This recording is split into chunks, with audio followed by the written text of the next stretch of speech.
Welcome to the Epilepsy Foundation's videos on epilepsy and cannabis. Cannabis, also known as cannabidiol, CBD, for treating epilepsy has been a topic of interest for a number of years.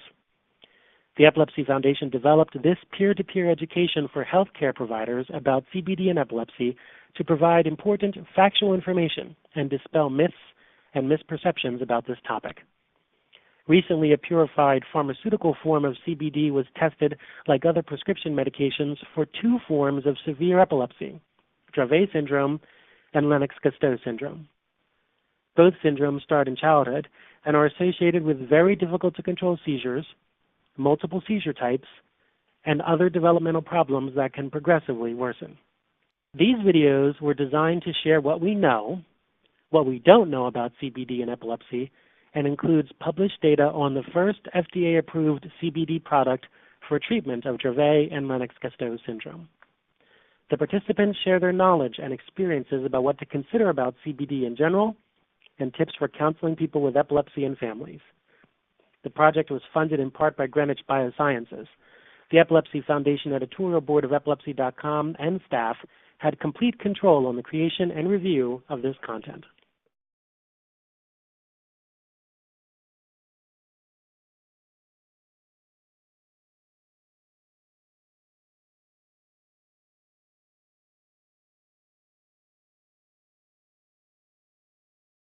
Hi, my name is Dr. Joe Servin. I'm editor-in-chief of Epilepsy.com, and welcome to the Epilepsy Foundation's discussion on cannabidiol for epilepsy. Joining me today, and I have three very special colleagues, and they're going to introduce themselves, are Barry. Hi, I'm Dr. Barry Goodell, University of Wisconsin-Madison, and I'm the co-editor of the medication section of Epilepsy.com. Abby. Hi, I am Abby Raudebush. I'm the Government Relations Manager at the Epilepsy Foundation. Anoop. Hi, I'm Anoop Patel. I'm Section Chief of Neurology at Nationwide Children's Hospital in Columbus, Ohio, and I'm also the Epilepsy.com's medical editor for medical cannabis. Fantastic. We have a discussion that is going to be very important, and it's the questions that everyone is asking about with regards to cannabidiol, which is, now that it's recently gotten its approval, what are the practical issues relating to using it, prescribing it, and how do we negotiate and navigate through those waters? But before we begin there, since we are speaking on behalf of the Epilepsy Foundation, I want to start with Abby, and why don't you tell us, what is the Epilepsy Foundation's position about medical cannabis and cannabidiol specifically? Sure. So our position generally is that we support access to physician-directed care. When you're treating physician and you feel that other medications haven't been helping or haven't been working as well, and believe that cannabis or cannabidiol will help, then we believe that you should have access to it in the states. Some states that comes in the form of broad medical cannabis laws, and in other states it's a CBD only law. As a follow-up to that, like, what is the foundation doing or having done or doing with regards to just simply access to care in general and to this specifically? Sure, we work both on the federal and the state level with this issue. In the states, we're working with state legislatures to try to come up with frameworks to have a program like to access cannabis or cannabidiol, and most importantly, we want to ensure that there's access, but also that the proper safety mechanisms are in place. So this is a safe treatment, or as safe as it can get and reliable for those patients in the state. And on the federal side, we're working to remove barriers to federal research so we can have more research around the effects of cannabis and cannabidiol. And we're also working on legislation and with lawmakers on allowing the states to have these laws. Fantastic. Barry, as we kind of start considering the issues for practitioners and practicalities, maybe you can start us off and just start by kind of giving us a sense of some just general tips in terms of guidance for any one of us that are writing for it, pharmacists. Sure. Maybe just start us off on that direction in terms of where are we now and some tips there. Right now, there's really a lack of real regulation and oversight in terms of ensuring purity of the product, the quality, the content uniformity, meaning that in every dose form you're getting exactly what you think you are, like a prescription medicine would be. And until we get those things put into place, I think clinicians and patients need to be very careful that going to one source versus another just because of what it says on the box may not necessarily be equivalent. And I think as clinicians, we need to keep that in mind when we're monitoring for both safety and efficacy. Anoop, how would you start off when you have our audience out there and they go, well, I'm ready to write for this since people are clamoring for it? One of the exciting things about the recent FDA approval of Epidiolex is that might change then, because that product specifically is a medicine like any others that we use to treat seizures for kids and adults who have epilepsy. And the regulations and the processes that they have to go through are exactly the same as any other medication. So educating our peers on that, I think, is going to be important. The other thing I would say is that we have to make sure that our colleagues, and again, patients and their caregivers, understand the differences so that these aren't apples to apples conversations, that in fact, we can't really make comparisons based on what has happened with the studies in Epidiolex and compare that to the vernacular products that are available through a dispensary at a local, city or state.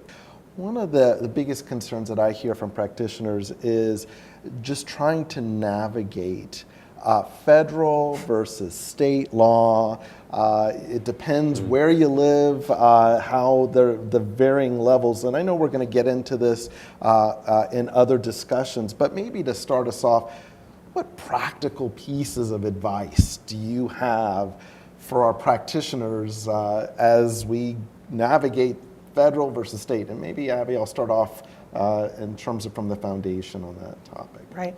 Our position really mostly focuses with the patients and the individuals. However, it's also very important for the practitioners to make sure that first and foremost they're following the law of their state. Right.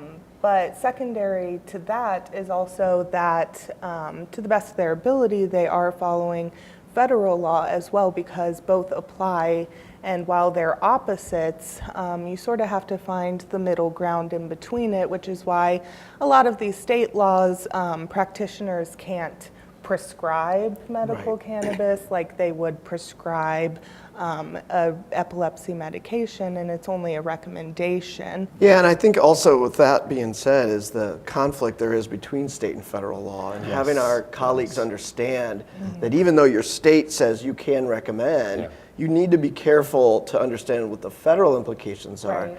Currently, obviously, there's no enforcement at that level. However, that could easily change with any administration.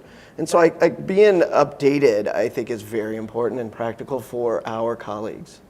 One of the questions that clinicians and a lot of patients ask me is if you're in a state that has legalized medical marijuana, which is the vast majority of the country now, why should I get this prescription version versus something I could just walk in to a dispensary with and just get what's listed there? I think that's a very important question. And my answer to that is going to be, we need to make sure they understand the differences between the product that's available in the dispensary versus what you could get via the prescription. Really having an understanding of what it means to have an FDA-approved product. There's a lot that goes behind it, the consistency, the regulations behind it.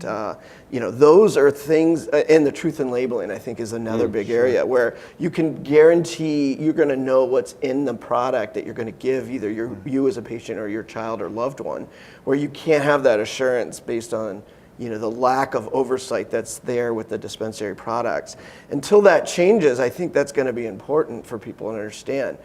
The hopefulness and the great part of having an FDA-approved product, and hopefully more with time to come, is you don't have to worry about that. One of the things that everyone is going to be asking about is their source of information. There is a lot that is written on this topic and on anything affiliated. Where do you go? And I can go either direction. Epilepsy.com? There you go. Well, I think it's an important question, Joe. You know, it is our job as the Epilepsy Foundation of America to educate our patients, caregivers, colleagues. So of course we should go to that site. It's up to us to be sure that content is relevant, that is up to date and accurate. It's not to say that epilepsy.com is the only legitimate source. There are other very good sources, but I think for the average person, it's difficult to vet that. I will say that you know, the government, in my opinion, has done a nice job. So if you go to the FDA website, they actually have a very nice piece on frequently asked questions and kind of go through a lot of it from their perspective. Sure. One of the things I'm very proud of as far as the epilepsy.com webpage is the myths and facts section that we just recently updated. The reason why I'm proud of that is because we've taken a lot of the misconceptions or a lot of things that we have all heard on a regular basis and really making sure we have accurate answers to it. So that's an easy place for people to start. But like Barry said, there's others. Just make sure you know how to vet them properly.